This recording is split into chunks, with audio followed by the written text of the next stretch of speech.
Hey there guys, and welcome back. On this week's show, we're making a kid's Adirondack chair.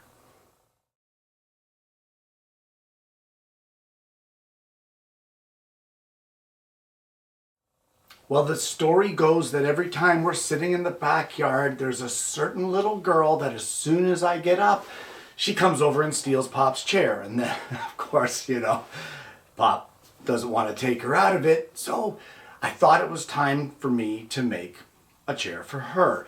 And that's what we're going to do today. Now, I don't have any plans. This is the thing. I'm kind of winging it.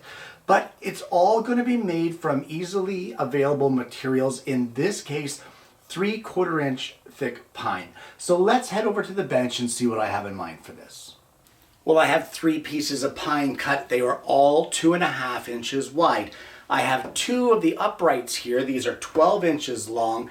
They will represent the front legs of our chair. And I have this piece right here, which is 13.5 inches long, and this will be the front support or the front brace.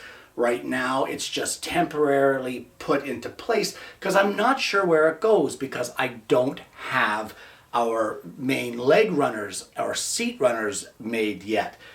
So I think what I'm going to do is I'm going to take a guesstimate measurement. I'm going to cut some more pine at 2.5 inches wide, and we're going to make the rear legs. Well, in order to make the rear legs or the seat platform that will sit like this eventually, I've cut some more pine, 3/4 inch thick. It is 3.25 inches wide, and it's 25 inches long. So the very first thing that I'm going to do is at the end of each piece, I have set the compass to a 3.25 inch radius. I'm just going to place it on the end, and I'm going to draw that radius on the end of each board. And now, setting my compass at a 2-inch radius, we're going to do the same thing at the other end of the board. Just like that. And one on this one. And from that point, we will join a line from the top of this 2-inch radius up to the top of that 3.25 inch radius. And with those profiles drawn, we can take this over to the scroll saw and cut it out. If you don't have a scroll saw, you can use a bandsaw, a fret saw, whatever you like. Just get this cut out and sand it up to the line and get it all looking nice and pretty. Well, what I've done is I've placed a mark right here at 3.25 inches back from this larger radius. I've also placed a mark on the inside edge from the bottom up at 8.25. And where those 2 lines intersect on our upright for the leg, that is where we are going to clamp this in place. So we'll line it up back here with the 8.25 mark, and at the front with that 3.25 mark. Make sure we got them both here. There we go. And then we can clamp these temporarily together. And we'll do the same thing for the other set of rear legs. And now with those 2 clamped in place, we can clamp our original board across the front here. That ends up being our support for our legs, for our seat. So I'm going to get that in place here, and I'll show you what I've got. So I have one more piece of pine here that I've cut. It's 1.75 inches wide, 13.5 inches long, and that is going to bridge across our back legs here, flush with our outside edges, just to keep the legs from splaying. So I think at this point in time, just to help me, because I'm having problems holding things together with clamps, I think I'm going to give everything a good sanding, do some roundovers on some outside edges and that sort of thing, and I'm going to screw this thing together in the configuration that it is right now. So with that, all of this is now screwed together. I will probably glue it later on once I get the initial assembly done. We now need to concentrate on the surface of the seat. That's the next thing I want to do. So I've cut a bunch of pieces of 3/4 inch pine that are 1.5 inches wide and 13.5 inches long. Now we need to start here at the bottom, but as you can see, we've got that slope there that isn't going to allow us to have that sit flush. So what I'm going to do on each side, I'm going to line up the bottom of our board here, just like that. Once we get that lined up, I'm going to kind of roll it until this other end sits flush with our piece. I'm going to mark that mark there on our arc, and I'm going to draw a line from that point right down to the corner. And over at the belt sander, I'm going to sand that flush. I'm going to do that on both sides. And now that will allow our board for our seat, or the front of our seat, to sit flat and flush on there. Now I've also put a 1/4 inch round over on each front edge and given it a good sanding. Each slat for the seat will get that. It's going to get the 1/4 inch round over on either side. So what I'm going to do is I'm going to equally space these. I'm thinking I might put maybe an inch space in between each one. So I'm going to get these pieces set in place, and I'll show you what we've got at that point.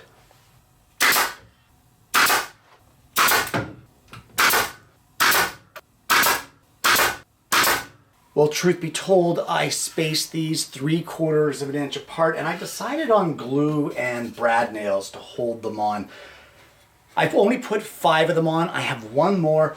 I just, looking at it, because I'm doing this flying by the seat of my pants, looking at this looks like it might be too deep now for the child.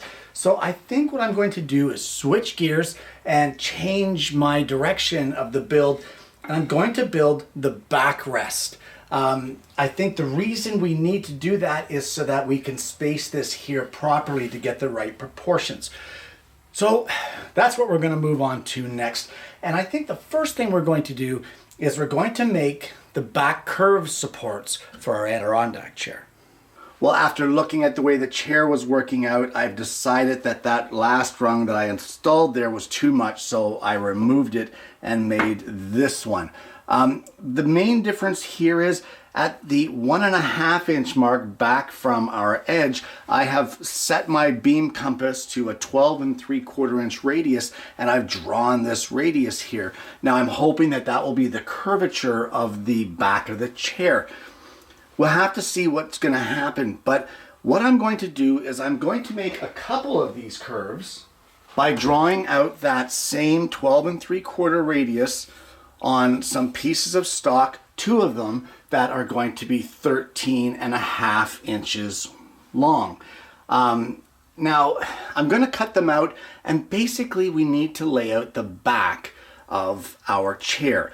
So I want to make some slats that are going to be 1.5 inches wide, and I'm thinking that the length of them is going to be 16.5 inches long. Well, what I have is 7 backrest pieces. I've cut them 1.5 inches wide. They're 17.5 inches long. We're going to trim them afterwards. So this is that curved piece that we made. I've taken it off of the seat, and I'm going to start in the middle. I'm going to place the one here. I'm going to screw it in place. No glue right now because we're going to have to do some things to it afterwards. But I'm going to screw all of them into place, evenly spaced across this one seat piece, just to test it to see how this is going to work out. And with the beam compass using that same 12 3/4 radius, I've made another back support. It's 1.5 inches wide, and we can just clamp this on here. Again, this is just a dry fit just to see how things are coming along. And if we bring our test fit here over to our chair, this rung will get sat right there. Yeah, you know what? I think that's about it. I think that looks good like that. I like it. Okay, so what we need to do at this point now is we need to draw whatever shape we want in the back. I don't want to just straight across like that. We're going to curve this. It's just a matter of how high and what type of shape. So, you know what? Let's get our beam compass and see how we can make out here. So now using that same 12 3/4 inch radius, I've gone along here and I've drawn that curve on the top of our pieces. So what I'm going to do now is I'm going to take this all apart, and each one of these I'll cut that curve line over at the scroll saw, and that will allow us to get that curve that we want.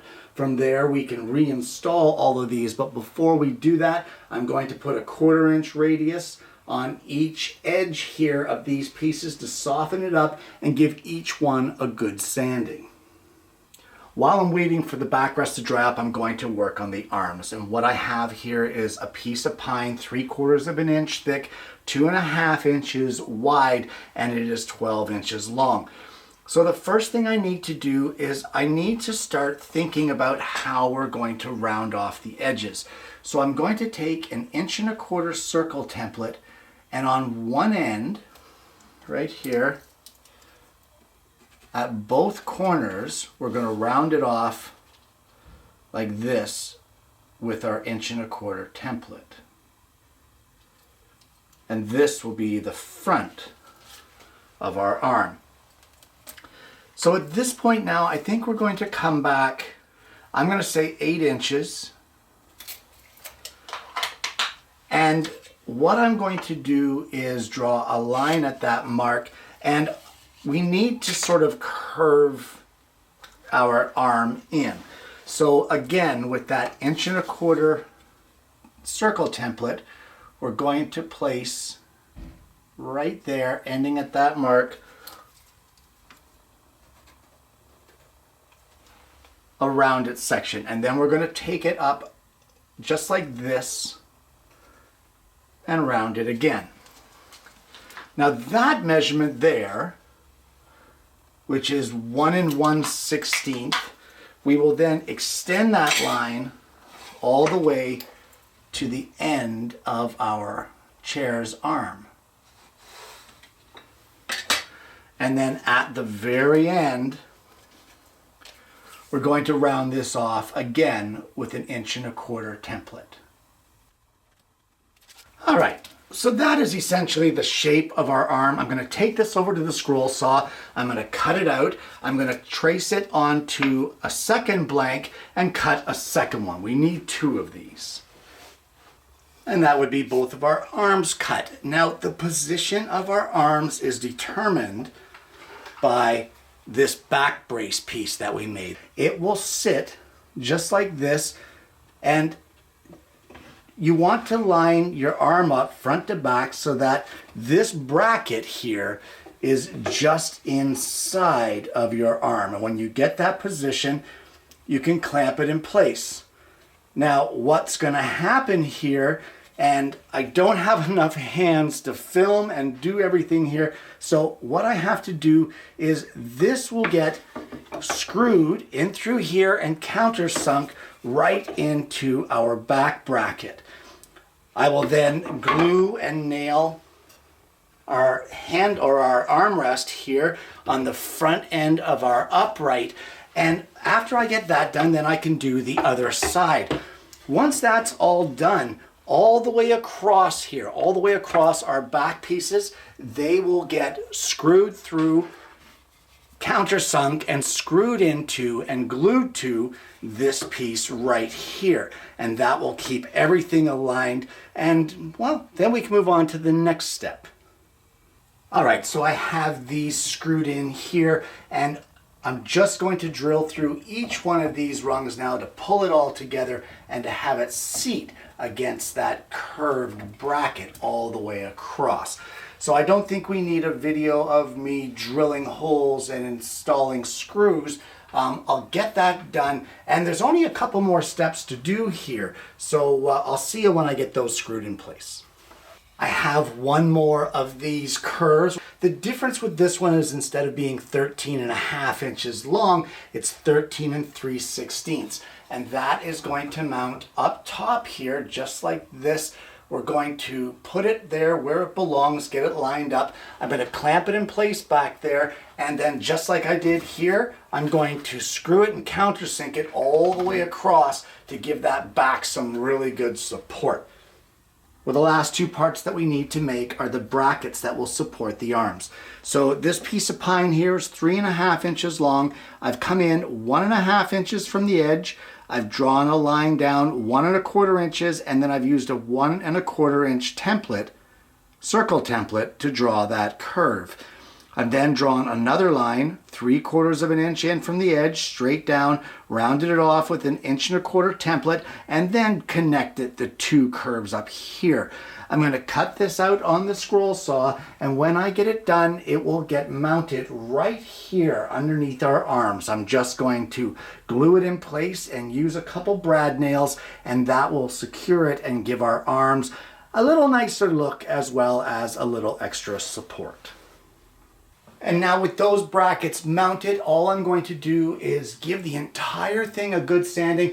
I'm going to fill in all of our nail holes with a little bit of wood filler because this is going to end up being painted. And yes, I said painted. Anyway, I'm going to get this other bracket installed, sand it, fill those holes. So I'm going to get this other bracket mounted on the other side.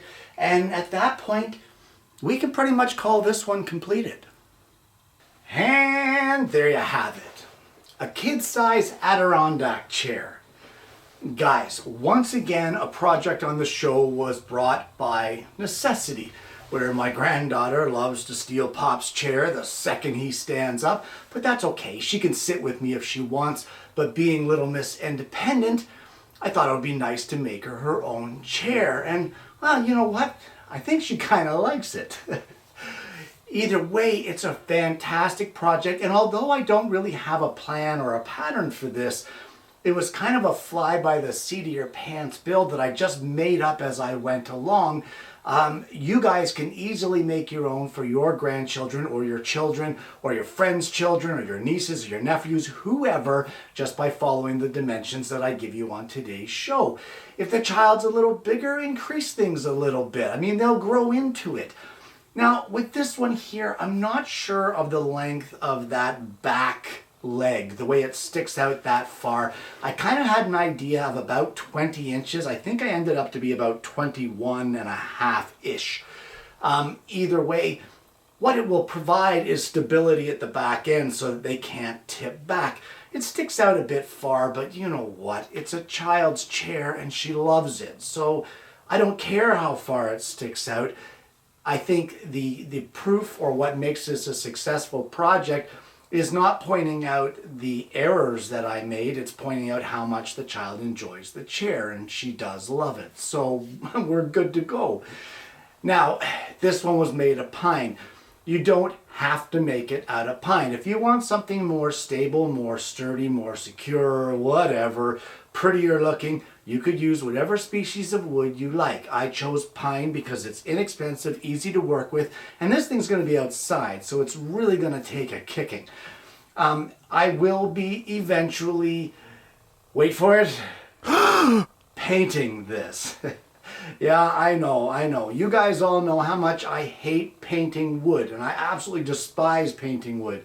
But this is the sort of thing that just screams for it. And in this case, for a chair for a little girl, I'm not sure if I'm going to just paint it white or maybe pink or what. I'm going to decide that as time goes on when I start painting it. But either way, it will get painted because what little girl wants a pine chair? They want something, you know, a little more colorful. Guys, I want to thank you so much for tuning in today's show. This one has been fun. It took me a couple days to put this together. I was working on a couple other projects at the same time, but because of that fly-by-the-seat-of-your-pants aspect of it and testing and measuring and all that, it does take a little extra time. You guys are fortunate enough that I've given you the measurements that I've made, so if you want to duplicate this, you don't have to spend all that extra time. Just take notes during the show and, you know, Bob's your uncle. If you haven't already, guys, please consider liking and subscribing to the channel. We have a lot of fun here every Tuesday and Friday, and I hope that you're going to consider becoming a part of that. As usual, guys, I honestly hope that you've enjoyed today's content. It's been a lot of fun. I hope that you're going to try this for yourself, and more importantly, guys, I honestly hope that you're going to join me again next week when I bring you yet another woodworking video.